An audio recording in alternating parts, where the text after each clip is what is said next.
മഴ വരുമെന്ന് നേരത്തെ തന്നെ അറിയാമായിരുന്നല്ലോ. മഴയ്ക്ക് മുൻപ് ഈ മുന്നൊരുക്ക പ്രവർത്തനങ്ങൾ നടത്തുമ്പോൾ അവർ അതിനനുസരിച്ചുള്ള കാര്യങ്ങൾ ചെയ്യേണ്ടതല്ലേ എന്നതാണ് ചോദ്യം. പക്ഷേ ഇപ്പോഴും ഇവിടെ കാര്യമായി ഒന്നും തന്നെ നടക്കുന്നില്ല. ഇത് കേവലം ഈ റോഡിലൂടെ പോകുന്ന യാത്രക്കാർക്ക് മാത്രമല്ല, ഇവിടെ തൊട്ടടുത്ത് താമസിക്കുന്നവർക്കടക്കം ബുദ്ധിമുട്ടാണ്. അരുൺ എന്നയാൾ നമുക്കൊപ്പം ചേരുന്നു. ഇവിടെ നിങ്ങൾ തൊട്ടടുത്ത് താമസിക്കുന്നതാണ്. ഇന്നലെയൊക്കെ വീടിന്റെ വഴി തന്നെയാണ് ഈ കാണുന്നത്. ഇവിടെ ഈ കാണുന്ന സ്ലാബ് 2-3 പ്രാവശ്യം ബ്രേക്ക് ആയിട്ടുണ്ട്. അത് കാരണം ഒരു 6 മാസത്തോളം കാറും വണ്ടിയൊന്നും എനിക്ക് അകത്ത് കയറ്റാൻ പറ്റാണ്ട് വന്നിട്ടുണ്ട്. കൂടാതെ അപ്പുറത്തും ഇപ്പുറത്തും വെള്ളക്കെട്ട ഇതെൻ്റെ കിണറാണ്, കുടിവെള്ളമായിട്ട് ഉപയോഗിച്ചുകൊണ്ടിരുന്ന കിണറാണ്. ഇതിലേക്ക് ചെളി ഇറങ്ങിയിട്ട് അത് ഉപയോഗശൂന്യമായിട്ടും കുറേ നാൾ കിടക്കുന്നുണ്ട്. ഈ അടുത്ത കാലത്താണ് അതൊന്ന് ക്ലീൻ ചെയ്തെടുത്തത് തന്നെ. പിന്നെ ജോലി നടക്കുന്നില്ല. ഇല്ല ഇപ്പൊ മഴക്കാലം തുടങ്ങിയതിന് ശേഷം വലിയ കാര്യമായിട്ട് ഒരു തൊഴിലും നടന്നിട്ടില്ല. അതിനു മുമ്പ് കുറെ കാര്യങ്ങൾ ഇതാക്കി വെച്ചിട്ടുണ്ടായിരുന്നു, അതിനുശേഷം ഒന്നും നടന്നിട്ടില്ല.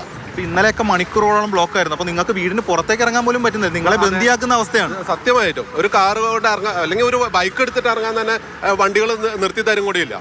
പിന്നെ അത് എന്തിന് തിരിച്ചു കയറണമെങ്കിൽ തന്നെ ചുറ്റി വരണം.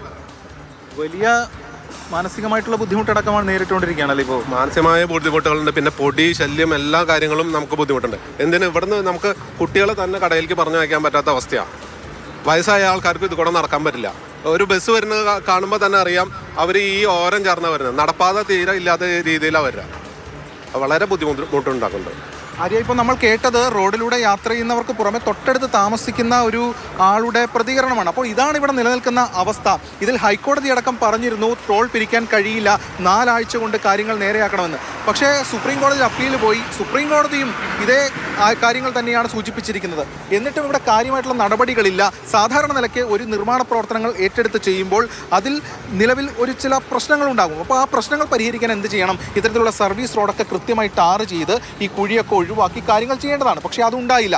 അതുകൊണ്ട് മണിക്കൂറുകളോളമാണ് ഇവിടെ ബ്ലോക്ക്. ഇത് ഒരു സ്ട്രെച്ചിൽ മാത്രമല്ല, പലയിടങ്ങളിലും ഈ ബ്ലോക്ക് പ്രശ്നമുണ്ടാക്കുന്നു. പലരും ബുദ്ധിമുട്ടുകയാണ്. വലിയ പ്രതിസന്ധിയാണല്ലേ വാഹനം ഓടിച്ചു പോകാൻ. അപ്പോൾ ഇതാണ് ഓരോരുത്തരും പറഞ്ഞുകൊണ്ടിരിക്കുന്ന കാര്യം. അവരെ സംബന്ധിച്ചിടത്തോളം ഒക്കെ തന്നെ ബുദ്ധിമുട്ടാണ്. ഇന്നിപ്പോൾ ഞായറാഴ്ച ആയതുകൊണ്ട് അല്പം സ്ലോ ആയ രീതിയിലെങ്കിലും ട്രാഫിക് ചെറിയ രീതിയിലെങ്കിലും മൂവ് ചെയ്യുന്നുണ്ട്. പക്ഷേ മറ്റു ദിവസങ്ങളിൽ ഇതല്ല അവസ്ഥ. ഇങ്ങനെ വാഹനങ്ങൾ നിരനിരയായി കെട്ടിക്കിടക്കുന്ന അവസ്ഥയാണ് ഇവിടെ ഉണ്ടാകുന്നത്. അത് ജനങ്ങളെ സംബന്ധിച്ചിടത്തോളം വലിയ ബുദ്ധിമുട്ടാണ്. നെടുമ്പാശ്ശേരി വിമാനത്താവളത്തിലേക്ക് പോകേണ്ടവർ, അതോടൊപ്പം തന്നെ വിവിധ ആവശ്യങ്ങൾക്കൊക്കെ പോകേണ്ടവർ മണിക്കൂറുകളോളമാണ് ഈ റോഡിൽ ഇങ്ങനെ കുടുങ്ങിക്കിടക്കുന്നത്. എന്തായാലും വലിയ ബുദ്ധിമുട്ടും പ്രതിസന്ധിയും ഇപ്പോഴും നിലനിൽക്കുന്നു. ഇതിനൊരു ശാശ്വത പരിഹാരത്തിലേക്ക് കാര്യങ്ങൾ പോകുന്നില്ല. അത്തരത്തിലുള്ള പ്രശ്നങ്ങളാണുള്ളത്. എവിടെ പോവാ? വലിയ ബുദ്ധിമുട്ടാണല്ലോ ഇതിലൂടെ ഓടിച്ചുകൊണ്ട് പോകാൻ. ഭയങ്കര ബുദ്ധിമുട്ടാണ്. കുളം എന്തൊരു വഴിയാ. അവർ ചോദിച്ചതുപോലെ എന്തൊരു വഴിയാണ്, ഒരു വഴിക്കായി യാത്ര ചെയ്ത് എന്നതാണ് ഏറ്റവും പ്രധാനപ്പെട്ട കാര്യം. ഇപ്പോൾ മഴ പറയുന്നു, ഇനി അടുത്ത ഓണത്തിരക്കുകളൊക്കെ ആവും. എന്തായാലും ഈ പ്രശ്നം എപ്പോൾ പരിഹരിക്കുമെന്ന ചോദ്യത്തിന് കൃത്യമായിട്ടുള്ള മറുപടിയില്ല.